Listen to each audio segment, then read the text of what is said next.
Bismillahirrahmanirrahim. Assalamualaikum warahmatullahi wabarakatuh. Alhamdulillahirabbil alamin. Wal aqibatu lil muttaqin. Wala udwana illa 'alal zalimin. Asyhadu an la ilaha illallah wahdahu la syarika lah. Wa asyhadu anna Muhammadan 'abduhu wa rasuluh.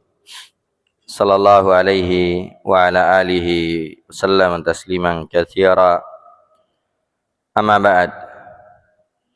Kaum muslimin dan muslimat jamaah subuh yang dimuliakan oleh Allah Subhanahu wa taala, alhamdulillah kita senantiasa bersyukur dan memuji Allah Subhanahu wa taala di kesempatan subuh hari ini.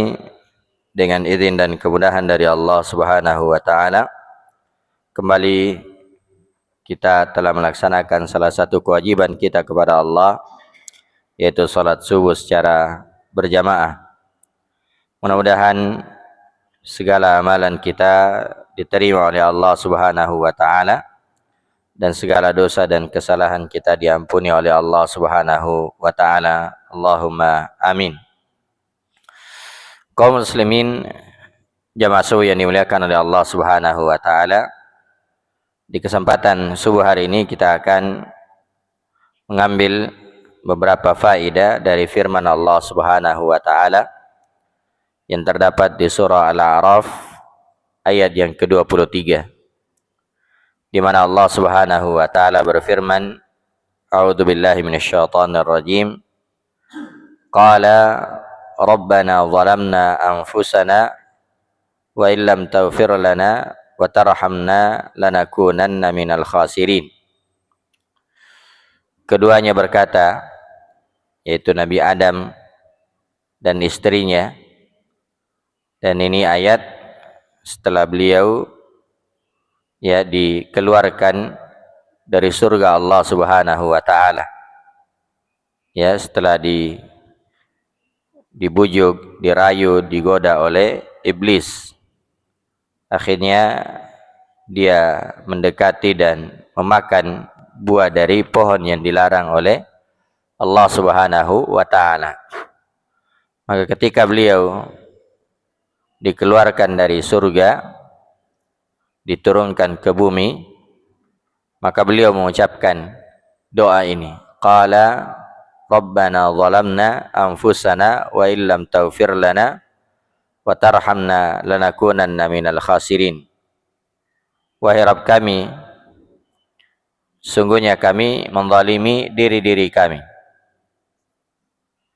dan apabila Engkau tidak mengampuni dan merahmati kami, maka kami termasuk orang-orang yang sangat merugi.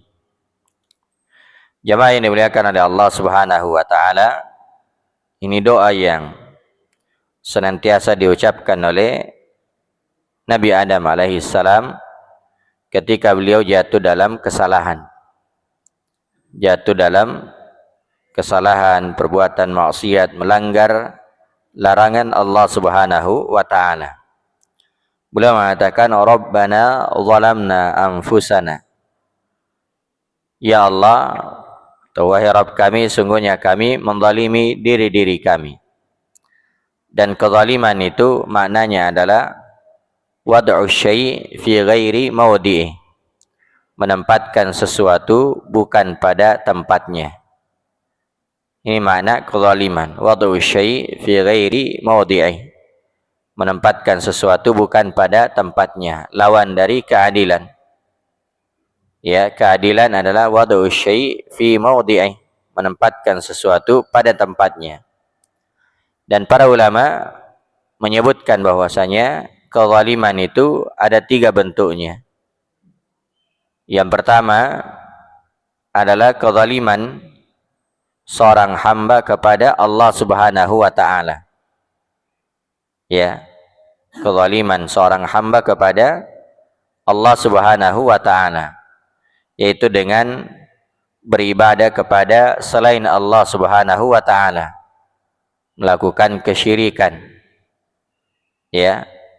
Karena itu Allah Subhanahu wa taala menyebutkan tentang ucapan Luqman kepada anaknya ketika memberi wasiat, memberi nasihat kepada anaknya, ya bunai, wahai anakku, la tusyrik billah, jangan engkau menyekutukan Allah Subhanahu wa taala. Inna syirka la zulmun azim. Sungguhnya kesyirikan itu termasuk kezaliman yang paling besar. Ya, kenapa kesyirikan dianggap sebagai kezaliman? Karena ya dimaklumi bahwasanya orang yang melakukan kesyirikan itu artinya dia menempatkan ibadah bukan kepada tempatnya. Ya, dia menempatkan ibadah kepada selain Allah, padahal ibadah itu hanya kepada Allah Subhanahu wa taala. Ya, seperti salat, ya berdoa, demikian juga bernazar, berkurban, itu seluruhnya hanya diarahkan kepada Allah Subhanahu wa taala. Ya, kapan dipalingkan kepada selain Allah, itu artinya dia melakukan kezaliman. Ya, bukan berarti bahwasanya ya Allah dizalimi sebagaimana seorang menzalimi saudaranya, tidak. Ya, dan kezaliman kepada Allah itu sama sekali tidak membahayakan Allah Subhanahu wa taala. Tapi justru hamba itulah yang akan membahayakan dirinya. Ya, karena dia akan disiksa. Dia akan diadab oleh Allah Subhanahu wa taala dengan perbuatan kesyirikannya. Kalau dia meninggal di atas kesyirikan, tidak bertobat kepada Allah, maka tidak ada ampunan baginya. Tidak ada harapan untuk mendapatkan ampunan, tidak ada harapan untuk ya masuk ke dalam surga Allah Subhanahu wa taala. Innallaha la yaghfiru ayyushraka bih. Sungguhnya Allah Subhanahu wa taala tidak akan mengampuni dosa kesyirikan. Dan Nabi sallallahu alaihi wasallam bersabda, "Man laqiyallaha wa huwa yusyriku atau wa huwa yad'u li ghairihi." Ya, siapa yang berjumpa dengan Allah Subhanahu wa taala dan dia berdoa, dia melakukan kesyirikan, dakhalan nar, pasti dia akan masuk neraka dan dia kekal di dalam neraka. Maka ini kezaliman yang sangat besar. Ya, ketika seorang melakukan kesyirikan kepada Allah Subhanahu wa taala karena dia tempatkan sesuatu bukan pada tempatnya. Kemudian bentuk kezaliman yang kedua adalah kezaliman seseorang kepada orang lain. Ya, kepada sesama makhluk. Apakah itu terkait dengan hartanya, terkait dengan darahnya, ya, terkait dengan kehormatannya. Maka kezaliman seorang kepada orang lain itu banyak bentuknya. Ya, banyak bentuknya. Terkait dengan hartanya misalnya, dia ambil harta orang dengan cara yang tidak benar. Ya, dengan cara yang tidak benar. Termasuk dalam hal ini riba. Ya, riba itu kezaliman. Ya, memakan harta orang lain dengan cara yang tidak dibenarkan. Ya, demikian juga ya, termasuk dalam hal ini kezaliman adalah tidak membayar utang padahal mampu membayarnya. Ya, karena itu Nabi sallallahu alaihi wasallam bersabda, "Matlul ghani dzulmun." Menunda-nunda pembayaran utang ya padahal dia mampu membayarnya, itu adalah kezaliman. Ya, kezaliman. Demikian juga misalnya menggibahnya, ya, memukulnya, mencelanya, memaki, dan selain dari itu termasuk kezaliman. Dan orang yang seperti ini adalah orang yang paling merugi nanti di hari kemudian. Ya, bahkan dibahasakan dalam hadis al-muflis, orang yang pailit. Ya, biasanya jamaah yang dimuliakan oleh Allah, kalau orang berdagang kemudian kembali modal, itu atau hanya kembali modal saja tidak ada untungnya, itu dianggap merugi. Ya, modalnya 1 juta kembali 1 juta, ya besok 1 juta kembali 1 juta. Orang yang seperti ini biasanya tidak mau lanjut dagangnya. Ya, hanya kembali modal saja, rugi. Ya, apalagi kalau misalnya tidak kembali modal. Ini lebih rugi lagi. Tapi ada juga orang ya berdagang atau berbisnis ya tidak kembali modal, ya plus utangnya di mana-mana, ya, dan banyak orang yang menagih, ya. Ini orang yang pailit, ya, orang yang pailit. Dan ada orang yang seperti ini nanti pada hari kiamat. Ya, Nabi SAW bersabda, "Atadruna manil muflis?"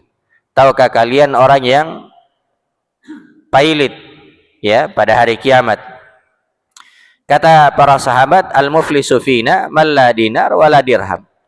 Orang yang merugi di antara kami adalah orang yang tidak punya dinar, tidak punya dirham. Kata Nabi SAW, bukan itu yang dimaksud. Tapi orang yang merugi, al-muflisu min ummati man ya'ti yaumal qiyamah bi salatin, ya, wa shaumin wa sadaqah. Orang yang merugi di kalangan umatku adalah orang yang datang pada hari kiamat dengan membawa banyak kebaikan. Dia melakukan salat, ya, berpuasa, bersedekah, berhaji, dan selainnya dari amalan saleh. Wa ya'ti wa qad syatama hadza wa daraba hadza. Tapi dia datang dalam keadaan dia pernah mencela si fulan. Ya, demikian juga pernah, ya, memukul si fulan. Wa akhadha mala hadza, dan juga mengambil harta si fulan. Wa safaqa dama hadza, dan dia juga pernah menumpahkan darah si fulan. Maka orang-orang yang pernah dizalimi ini datang nanti menuntut pada hari kiamat, ya. Maka yang pertama mengambil pahala salatnya, yang kedua mengambil pahala puasanya, yang ketiga mengambil pahala sedekahnya, dan seterusnya. Ternyata semua amalannya habis, masih ada orang yang menuntut, ya, masih ada orang yang menuntut. Orang-orang yang dighibah, orang yang dicela, orang ini datang semua menuntut, ya. Maka karena sudah tidak ada lagi pahalanya yang digunakan untuk membayar, maka dosa orang yang datang menuntut ini, ya, dilimpahkan kepadanya, ya, faturiha ilan nar, maka dia pun dilempar ke dalam neraka. Ya, dia dilempar ke dalam neraka. Maka inilah orang yang betul-betul bangkrut, ya, melakukan amalan yang banyak, yang melimpah, tapi, ya, ternyata kezalimannya kepada orang lain juga banyak. Ya, karena itu jamaah yang dimuliakan oleh Allah, hendaknya seorang senantiasa bertakwa kepada Allah Subhanahu wa taala dan juga senantiasa menjaga kehormatan saudaranya. Ya, jangan dia menggibahnya, jangan dia mencelanya, memakinya, dan selainnya dari hal-hal yang akan menyebabkan dia nanti pailit pada hari kiamat. Kemudian yang ketiga dari bentuk kezaliman adalah kezaliman seorang hamba terhadap dirinya sendiri, ya, yaitu dengan perbuatan dosa dan maksiat, bukan kesyirikan, bukan pula kezaliman kepada orang lain, ya, tapi dosa itu terkait dengan dia, dengan Allah Subhanahu wa taala. Maka ini juga bentuk kezaliman, ya. Allah Subhanahu wa taala berfirman, walladzina idza fa'alu fahishatan aw zalamu anfusahum. Iya, orang-orang yang melakukan al-fahisyah, kekejian, atau menzalimi diri-diri mereka, ya, maka cara berlepas diri dari kezaliman ini Allah Subhanahu wa taala sebutkan di kelanjutan ayat. Zakarullah, mereka langsung mengingat kepada Allah. Fastaghfaru lidunubihim, dan mereka beristighfar terhadap dosa-dosa mereka, ya. Wa may yaghfiru dzunuba illallah, dan siapakah yang mengampuni dosa selain Allah? Tidak ada yang mengampuni dosa selain Allah Subhanahu wa taala. Walam yusirru ala ma fa'alu, dan mereka tidak terus-menerus, ya, dalam melakukan perbuatan dosa tersebut. Karena itu jamaah yang dimuliakan oleh Allah, taubat seseorang terhadap dosa-dosa yang dia lakukan itu cukup langsung kepada Allah Subhanahu wa taala. Beda kalau orang itu melakukan kezaliman kepada orang lain. Ya, karena itu para ulama menyebutkan bahwasanya syarat taubat itu ada 5. Imam An-Nawawi menyebutkan 3 di Riyadhus Shalihin. Ya, tapi para ulama yang lain menambahkan 2 lagi. Yang pertama, ya, dia berhenti dari perbuatan dosanya. Yang kedua, dia menyesali perbuatan dosanya. Yang ketiga, dia bertekad untuk tidak mengulangi. Nah, ini disebutkan oleh Imam An-Nawawi dalam Riyadhus Shalihin. Kemudian ada yang menambahkan di kalangan para ulama syarat yang keempat yaitu ikhlas. Ya, di dalam taubatnya. Ya, bukan karena sudah tidak mampu melakukan dosa atau tidak ada kesempatan. Ya, tapi dia betul-betul ikhlas karena Allah Subhanahu wa taala. Dan yang kelima yaitu masih ada waktu untuk bertobat. Ya, masih ada waktu untuk bertobat. Ya, bukan ketika dia sudah dalam keadaan sekarat baru dia mau bertobat kepada Allah Subhanahu wa taala. Nah, ini 5 syarat taubat. Kalau dosa itu dilakukan oleh seorang hamba antara dia dengan Allah. Tapi, ya, kalau dosa itu terkait dengan hak orang lain, kezaliman terhadap orang lain, maka 5 syarat ini ditambah dengan 1 lagi. Yaitu dia minta kehalalan. Ya, dia minta maaf kepada orang yang pernah dia zalimi. Kapan dia tidak melakukan itu, ya belum dianggap bertobat. Belum sempurna. Ya, taubatnya. Ya, karena itu jamaah yang dimuliakan oleh Allah Subhanahu wa taala, hendaknya seorang itu betul-betul ya menjaga dirinya terhadap kehormatan saudaranya. Ya, karena itu berat. Ya, taubatnya, hartanya kalau pernah dia ambil dia harus kembalikan. Ya, dia harus kembalikan. Ya, bukan dengan cara misalnya ya bersedekah atau berhaji atau melakukan ini, dia harus kembalikan ya harta tersebut kepada pemiliknya.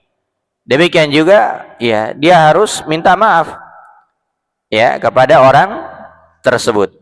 Nah, maka ini 3 bentuk kezaliman. Kezaliman kepada Allah berupa kesyirikan, kezaliman kepada orang lain ya apakah itu terkait dengan hartanya, kehormatannya ya, dan yang ketiga yaitu kezaliman terhadap diri sendiri. Maka ya Nabi Adam alaihissalam mengatakan, Rabbana zalamna anfusana. Ya Allah, sungguhnya kami menzalimi diri kami. Ya, yaitu kezaliman dalam bentuk yang ketiga, yaitu perbuatan maksiat. Ya, bukan kesyirikan, bukan pula kezaliman kepada orang lain, tapi yang ketiga yaitu melanggar larangan Allah Subhanahu wa taala. Kemudian dikatakan wa illam taghfir lana wa tarhamna. Dan apabila engkau tidak mengampuni dan merahmati kami. Ini menunjukkan Bapak Ibu yang dimuliakan oleh Allah Subhanahu wa taala bahwasanya ampunan itu ya didapatkan dari Allah Subhanahu wa taala. Pengampunan itu hanya dari Allah Subhanahu wa taala. Rahmat itu dari Allah Subhanahu wa taala. Ya, bukan dengan cara ya misalnya mengikuti ya aliran tertentu atau kelompok tertentu kemudian dijamin ya kalau kamu masuk pada kelompok saya nanti diampuni dosamu. Ya, nanti dicuci ya kesalahanmu, tidak. Ya, pengampunan itu dari Allah Subhanahu wa taala. Ya, pengampunan dari Allah. Tidak ada yang bisa mengampuni, memaafkan dosa selain Allah Subhanahu wa taala. Ya. Karena ada juga orang Pak mengatakan kamu ikut saya ini ada kunci surga. Ya. Kamu dikasih ya kunci surga. Ya, ini keliru jamaah yang dimuliakan oleh Allah Subhanahu wa taala. Ya, seorang yang ingin mendapatkan surga Allah Subhanahu wa taala lakukan amalan saleh. Ya, banyak bertobat kepada Allah Subhanahu wa taala. Dan ampunan itu dilakukan dengan amalan saleh, diraih dengan amalan saleh. Ya, karena itu dalam Al-Qur'an dikatakan terkait dengan ibadur Rahman di surah Al-Furqan, ya, orang-orang yang melakukan ya perbuatan dosa, walladzina la yad'una ma'allahi ilahan akhar wa la yaqtuluna an-nafsal lati harramallahu illa bil haqq wa la yaznun. Ya, mereka tidak melakukan kesyirikan, mereka tidak membunuh jiwa yang diharamkan, mereka tidak berzina. Wa may yaf'al dzalika yalqa athama. Siapa yang melakukan ini maka kelak akan menjumpai kesesatan. Ya, dosa yang berat. Ya, illa man taba, kecuali yang bertobat kepada Allah. Ya, jadi langsung bertobat kepada Allah Subhanahu wa taala. Wa amana, memperbaiki keimanannya, wa amila amalan salihah, dan dia senantiasa mengikuti dan melakukan amalan-amalan saleh. Ya, melakukan amalan saleh. Jadi jamaah yang dimuliakan oleh Allah, pengampunan diraih dari Allah. Yang kedua, pengampunan itu dengan keimanan, pengampunan itu dengan amalan saleh. Dengan amalan saleh. Ya, faulaika yubaddilullahu sayyiatihim hasanat. Maka orang yang bertobat kepada Allah, ya, memperbaiki keimanannya, dia ikuti dosa-dosanya dengan amalan-amalan saleh, ya, tentunya dia berhenti dari perbuatan maksiatnya, maka keburukan-keburukan yang pernah dia lakukan itu digantikan dengan kebaikan. Siapa yang menggantikannya? Bukan orang, ya, bukan manusia, bukan malaikat, bukan para nabi, bukan siapapun, tapi Allah Subhanahu wa taala. Maka ya, pengampunan itu diraih dari Allah. Karena itu Nabi Adam alaihissalam mengatakan, wa illam taghfir lana, ya Allah, apabila engkau tidak mengampuni kami, wa tarhamna, dan merahmati kami, berarti pengampunan dan rahmat dari Allah Subhanahu wa taala, bukan milik manusia. Ya, bukan milik manusia. Karena itu jamaah yang dimuliakan oleh Allah, jangan kita ya mudah tertipu, ya mudah diiming-iming kalau kamu melakukan begini atau begini, ya kamu akan diampuni oleh Allah, padahal ya bukan dengan cara yang disyariatkan di dalam agama kita. Wa illam taghfir lana wa tarhamna, kemudian ditutup, lanakunanna minal khasirin. Ya Allah, kalau engkau tidak mengampuni dan merahmati kami, maka pasti kami termasuk orang yang sangat merugi.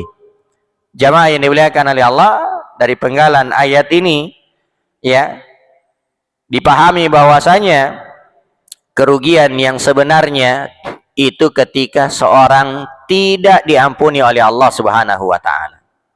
Ya, ketika dia berjumpa dengan Allah Subhanahu wa taala dalam keadaan membawa dosa dan maksiat, inilah orang yang merugi yang sebenarnya. Ya. Tapi ternyata jamaah yang dimuliakan oleh Allah, yang banyak dipahami oleh manusia dari kerugian itu kalau dia tidak punya harta. Ya. Dia tidak punya harta, dia tidak punya dari dunia. Bukan itu kerugian jamaah yang dimuliakan oleh Allah. Betapa banyak di kalangan manusia tidak punya apa-apa dari dunia, tapi mereka adalah orang-orang yang sukses. Ya. Mereka adalah orang-orang yang sukses. Ya. Kita semua mengenal Abu Hurairah radhiyallahu taala anhu, tidak ada hartanya. Ya, kita semua mengenal Bilal radhiyallahu taala anhu, dia adalah seorang budak. Tidak ada apa-apanya, tidak ada hartanya. Tapi Nabi sallallahu alaihi wasallam mengatakan, wahai Bilal, amalan apa yang kau lakukan? Saya mendengarkan suara sendalmu di surga.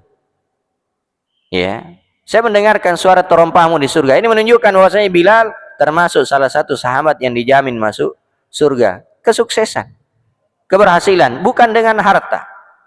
Ya, bukan dengan harta, bukan dengan profesi, bukan dengan jabatan, jamaah yang dimuliakan oleh Allah. Ya, Luqman Al-Hakim, apa profesinya? Disebutkan oleh para ahli tafsir. Ya, beliau adalah seorang yang hitam. Ya, profesinya adalah tukang kayu.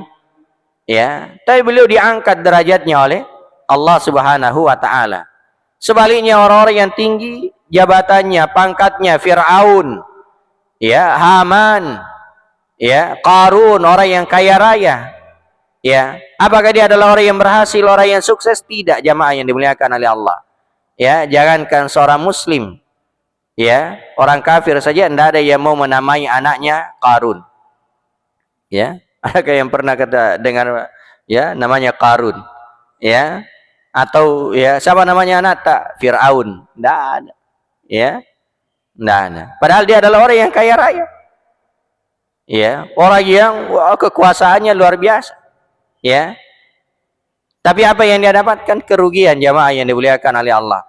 Ya, karena itu kerugian yang sebenarnya ketika seorang tidak diampuni oleh Allah Subhanahu wa taala. Ya, wa illam taghfir lana wa tarhamna lanakunanna minal khasirin. Ya Allah, apabila engkau tidak mengampuni kami, ya, tidak menyayangi kami, tidak merahmati kami, kami pasti termasuk orang yang sangat merugi. Ya, orang yang sangat merugi. Maka jamaah yang dimuliakan oleh Allah, di dalam ayat ini terdapat beberapa pelajaran, terdapat beberapa faedah. Yang pertama bahwasanya ya, setiap manusia itu pasti melakukan kesalahan. Nabi SAW bersabda, "Kullu bani Adam khata' wa khairul khata'in at-tawwabun." Ya. Setiap anak Adam pasti melakukan kesalahan. Dan sebaik-baik orang yang bersalah, orang yang berdosa adalah orang yang segera bertaubat kepada Allah Subhanahu wa taala. Karena itu jamaah yang dimuliakan oleh Allah, Nabi Adam alaihissalam ketika beliau keliru, ketika beliau melanggar larangan Allah, beliau segera ya mengucapkan kalimat ini. Ya, beda dengan iblis. Ya, iblis ketika dia keliru, ketika dia melakukan kesalahan, ya, apa yang dia bilang? Anzirni ila yaum yub'atsun. Ya Allah, tangguhkan saya sampai hari kiamat. Ya. Dia tidak mau bertobat. Ya, dia tidak mau bertobat. Makanya para ulama mengatakan bahwasanya siapa yang mencontoh Nabi Adam ketika dia melakukan dosa, maka insya Allah dia akan diampuni. Tapi siapa yang mencontoh mengikuti jejak iblis ketika dia melakukan dosa, maka itu bahaya. Ya, tidak akan diampuni oleh Allah Subhanahu wa taala. Demikian juga para ulama mengatakan bahwasanya siapa yang melakukan dosa karena syahwatnya, ya, karena keinginannya memperturutkan hawa nafsunya, maka itu masih memungkinkan diampuni oleh Allah Subhanahu wa taala. Tapi siapa yang melakukan dosa karena kesombongannya, ya, maka itu biasanya sulit diampuni oleh Allah Subhanahu wa taala. Bukan berarti bahwasanya tidak akan diampuni, tapi sulit ya diampuni oleh Allah Subhanahu wa taala. Bukan Allah tidak mau mengampuninya, tapi orang itu sendiri. Ya, karena biasanya kalau orang melakukan dosa karena kesombongannya, itu biasanya tidak mau minta maaf. Ya, tidak mau minta maaf. Kenapa? Karena dia merasa lebih baik daripada ya orang lain. Ya. Karena itu jamaah yang dimuliakan oleh Allah, kenapa iblis tidak mau sujud kepada Nabi Adam? Dia sebutkan asal usulnya. Ya. Allah Subhanahu wa taala berfirman, ya, "Ma mana'aka alla tasjuda id amartuk." Ya. Apa yang menghalangimu untuk sujud padahal aku memerintahkan? Kata iblis, "Ana khairum minhu." Saya lebih baik dari dia. Nah, ini jamaah yang dimuliakan oleh Allah, di antara sebab kesombongan. Ya, merasa diri lebih daripada orang lain. Ya, merasa diri lebih, apakah itu lebih dari sisi hartanya, ya, lebih dari sisi ya kekuasaannya, lebih dari sisi ilmunya, lebih, pokoknya merasa diri lebih. Akhirnya apa? Muncul kesombongan. Ya, muncul kesombongan. Ya, kenapa Firaun tidak mau bertobat, tidak mau ya sadar? Dia merasa lebih baik. Ya. Dia merasa lebih baik daripada Nabi Musa, Nabi Harun, merasa lebih baik daripada yang lainnya, maka tidak mau sadar. Ya, karena itu jamaah yang dimuliakan oleh Allah, hendaknya kita mencontoh Nabi Adam alaihissalam, bahwasanya siapapun pasti melakukan dosa dan kesalahan. Tapi ketika seorang itu jatuh pada kesalahan, dia segera bertobat kepada Allah Subhanahu wa taala. Ya, kemudian yang kedua dari faedah ayat ini, bahwasanya penduduk surga itu bukan orang yang tidak pernah melakukan dosa. Ya, bukan orang yang tidak pernah melakukan dosa. Tapi penduduk surga itu adalah orang yang pernah melakukan dosa dan kesalahan kemudian dia bertobat kepada Allah Subhanahu wa taala. Karena itu sebagian ulama mengatakan bahwasanya ada orang yang melakukan dosa tapi justru dia masuk surga. Dan ada orang yang melakukan kebaikan tapi justru dia masuk neraka. Ya. Maka ditanyalah, kenapa bisa seperti itu? Ya, jawabannya bahwasanya orang yang melakukan dosa ini, setelah dia melakukan dosa, dia sadar. Ya, segera bertobat kepada Allah. Setiap kali dia ingat dosanya, dia perbanyak bertobat kepada Allah. Sehingga dosa yang dia lakukan tadi itu menjadi motivasi, menjadi cambuk baginya untuk ya bertobat kepada Allah. Ya, dia bersimpu di hadapan Allah, malu kepada Allah, selalu menangis. Ya, disebabkan karena dosa-dosanya. Akhirnya apa? Kesalahannya diampuni, dimasukkan ke dalam surga. Ya. Dan ada orang yang melakukan kebaikan tapi justru dia dimasukkan ke dalam neraka. Kenapa? Karena setelah dia melakukan kebaikan, justru dia bangga dengan amalannya. Ya, ujub, takabur dengan amalannya. Sebagaimana iblis. Iblis itu dahulu jamaah yang dimuliakan oleh Allah, sebelum dia sebelum Nabi Adam diciptakan, iblis itu adalah ahli ibadah. Ya, ahli ibadah. Ya. Tapi ternyata jamaah yang dimuliakan oleh Allah, ya, setelah dia jatuh pada kesalahan, ya, tidak mau sadar. Ya. Tidak mau menyesali perbuatannya. Ya. Maka ya, ada orang yang melakukan kebaikan tapi justru diseret ke dalam neraka. Kenapa? Karena takabur. Ya, dengan kebaikannya, ujub dengan kebaikannya. Ya, sehingga bukan karena kebaikannya dia dimasukkan ke dalam neraka, tapi karena adanya sifat ujub, adanya sifat kesombongan di dalam hatinya, dan ini yang menyebabkan dia diseret ke dalam neraka, wal iyadu billah. Maka jamaah yang dimuliakan oleh Allah Subhanahu wa taala, terakhir ayat ini sangat agung di surah Al-A'raf ayat yang ke-23, hendaknya kita senantiasa memperbanyak membacanya. Ya, minta kepada Allah Subhanahu wa taala, Rabbana zalamna anfusana wa illam taghfir lana wa tarhamna lanakunanna minal khasirin. Setiap saat di waktu-waktu yang mustajabah hendaknya kita ya senantiasa membaca doa ini, sebab siapapun kita pasti ya selalu menzalimi ya dirinya. Mudah-mudahan ada manfaatnya. Ini mungkin yang bisa kami sampaikan. Yang benarnya itu adalah kebenaran dari Allah Subhanahu wa taala. Adapun yang salah, maka itu adalah kesalahan dari diri saya dan dari syaitan. Baik, sebelum kita tutup, mungkin kalau ada hal yang ingin ditambahkan atau ingin ditanyakan, disilakan. Iya. Oh, coba. Assalamualaikum warahmatullahi wabarakatuh. Iya, Pak Haji.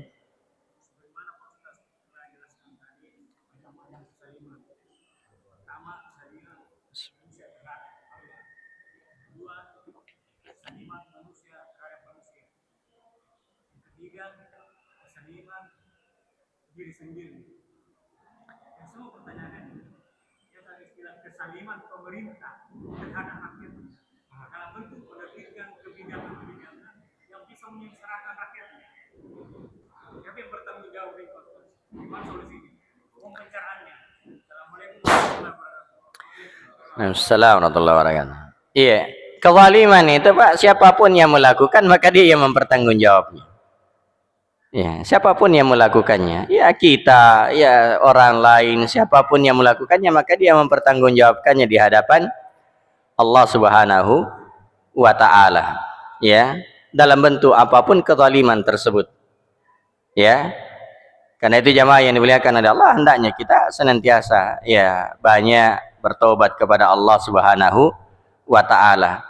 Ya, pertama kita doakan mereka agar ya diberikan hidayah, ya diberikan taufik oleh Allah Subhanahu wa taala.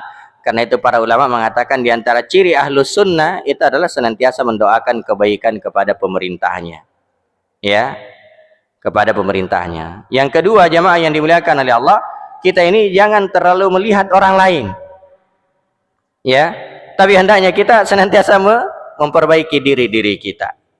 Ya, kalau kita memperbaiki diri kita, ya, keluarga kita memperbaiki dirinya, demikian juga tetangga kita memperbaiki dirinya, keluarganya memperbaiki dirinya, ya, maka insya Allah nanti akan terbentuk, ya, masyarakat yang baik. Ya, kalau terbentuk masyarakat yang baik, ya, terbentuk kompleks yang baik. Ya, dari kompleks yang baik terbentuk kecamatan yang baik. Ya, dari kecamatan yang baik terbentuk provinsi yang baik. Dari provinsi yang baik terbentuk negara yang baik. Dari mana asalnya? Ya, dari diri kita, Pak. Ya, dari diri kita. Makanya kalau mau memperbaiki ini ya dari diri kita lahir insya Allah kebaikan.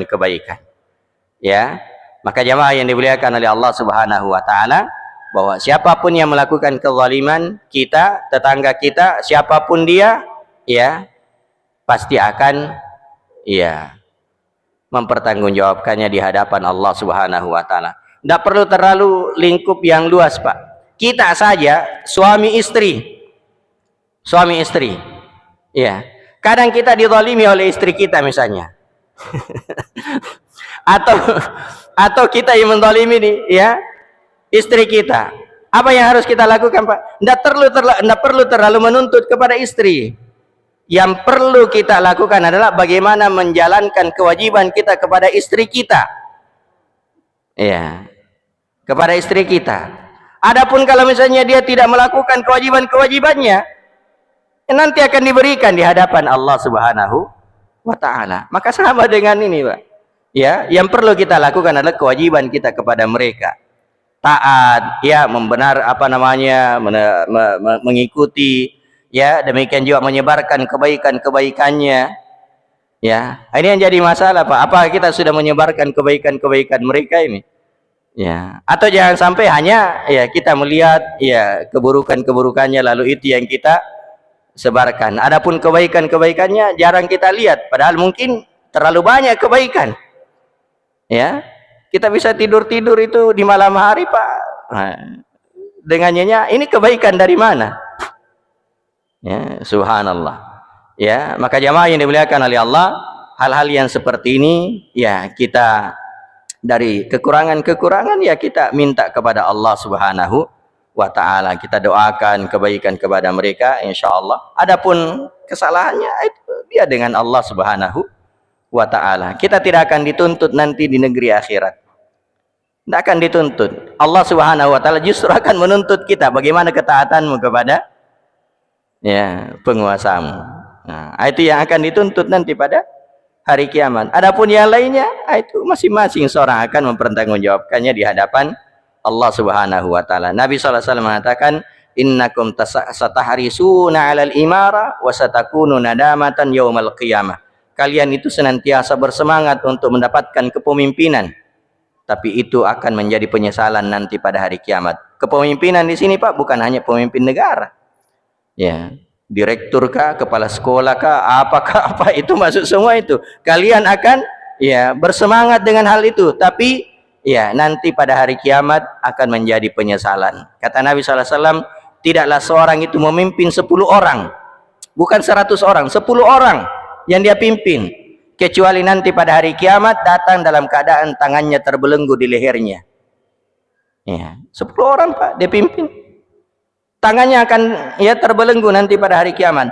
Keadilannya akan melepaskannya, ya, dan kezalimannya akan menjadikan tangannya tetap terbelenggu. Nah, siapa di sini Pak pemimpin? Ya kita semua pemimpin. Ya, kita pemimpin untuk istri kita, pemimpin untuk anak-anak kita, pemimpin.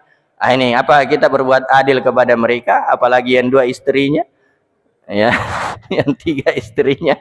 Itu pemimpin semua itu, Pak. Nanti akan datang pada hari kiamat. Ya, orang yang 2 istrinya kalau tidak adil datang pada hari kiamat dalam keadaan begini, Pak. Ya, miring badannya. Ya, miring badannya. Ini jamaah yang dimuliakan oleh Allah Subhanahu wa taala. Jadi ya ala kulli hal kita banyak mendoakan ya, kemudian kita senantiasa memperbaiki diri-diri kita. Ya, kalau kita baik, Pak, insyaallah ya akan tercipta kebaikan di negeri ini. Iya, Allah taala. Tapi Pak. Waalaikumsalam warahmatullahi wabarakatuh. Masalah yang kasuistik di kurang lebih 100 tahun yang lalu. Dua bersaudara itu setelah adiknya meninggal, sawah ladangnya ini diambil oleh kakaknya. Dan waktu itu meninggalkan 3 anak yatim dan seorang istri, bukan 2. Waktu itu diambil alih, berarti saudara kakek ini memakan harta anak yatim. Terus warisannya itu sekarang diwarisi oleh cucunya, yang bukan ahli waris. Persoalannya bagaimana kalau dikaitkan dengan surah An-Nisa ayat 14, 11, 12. Kami mencoba menyelamatkan kakek yang mengambil warisan ini, tapi ada yang katakan itu urusannya dengan Allah, ada cucunya begitu. Ada yang katakan tidak usah dipersoalkan seperti itu. Tapi sementara kami konsultasi dengan beberapa ulama, bilang harus kita Iya. jangan. Iya. Bagaimana solusi Iya. Cocok Pak Haji, bahwasanya ya betul itu urusan dia dengan Allah, tapi itu terkait dengan apa yang pernah dia lakukan. Ya, yang dia makan, yang dia itu urusan dia dengan Allah Subhanahu wa taala. Kalau dia bertobat, Allah Subhanahu wa taala akan mengampuninya. Ya, tapi ini terkait dengan hak-hak orang tetap harus dikembalikan. Ya. Kalau misalnya ada harta warisnya harus dibagi secara warisan. Ya, jadi ya terkait dengan hak-hak itu harus dia kembalikan. Ya, makanya Pak ini mungkin melanjutkan juga pertanyaan yang tadi, itu kalau ada yang koruptor ya, mau bertobat, ya, apa yang pernah dia lakukan itu dia bertobat kepada Allah, tapi ya apa yang dia ambil itu tetap harus dia kembalikan. Kenapa? Karena itu hak manusia. Ya, jadi hak Allah ya dia bertobat kepada Allah langsung, tapi hak manusia harus tetap dia selesaikan. Makanya orang yang membunuh itu berat sekali. Ya, kenapa? Ada 3 yang harus dia lakukan. 1, bertobat kepada Allah. Nah, kalau dia bertobat kepada Allah, Allah akan ampuni. Yang kedua, dia harus minta maaf kepada ahli warisnya. Nah, kalau dia diampuni, dimaafkan, selesai. Tapi yang ketiga ini yang berat ini, dia juga harus minta maaf kepada orang yang mati, yang dia bunuh. Nah, gimana caranya? Ya, nah sudah meninggal. Ya, nah, ini sama Pak. Kalau ada orang yang pernah kita ambil hartanya, gimana caranya? Kembalikan kepada dia. Ya, kembalikan kepada orangnya. Ya, kalau tidak ada orangnya, kata para ulama, ya, cari ahli warisnya. Ya, cari ahli warisnya. Ya, nah, ini jamaah yang dimuliakan oleh Allah. Jadi 2 yang harus dia lakukan. Pertama, dia bertobat kepada Allah terkait dengan perbuatannya. Mungkin dia tidak tahu ya hukum memakan harta anak yatim, ya yang seharusnya anak yatim itu dijaga dan seterusnya. Ya, tapi mungkin dia tidak tahu, ya maka disampaikan. Kalau dia bertobat, insya Allah tobatnya akan diterima. Ya, dan yang kedua tetap harus dia lakukan ya terkait dengan hak-hak manusia, dia kembalikan ya kepada ahli warisnya, siapa yang berhak untuk mendapatkan warisan tersebut.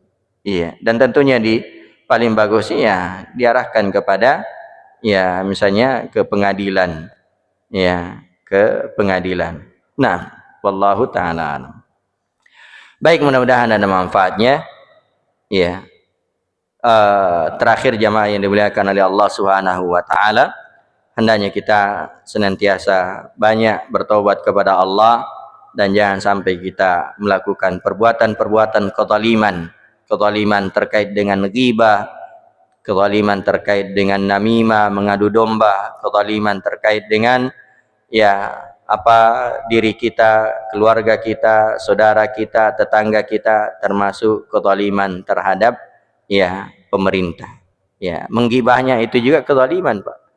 Ya, jangan sampai kita cuma pesan kopi tapi justru kita memakan bangkai saudara kita. Ini kan bahaya juga ini. Kita pesan kopi ya di warkop tapi kita makan bangkai saudara kita.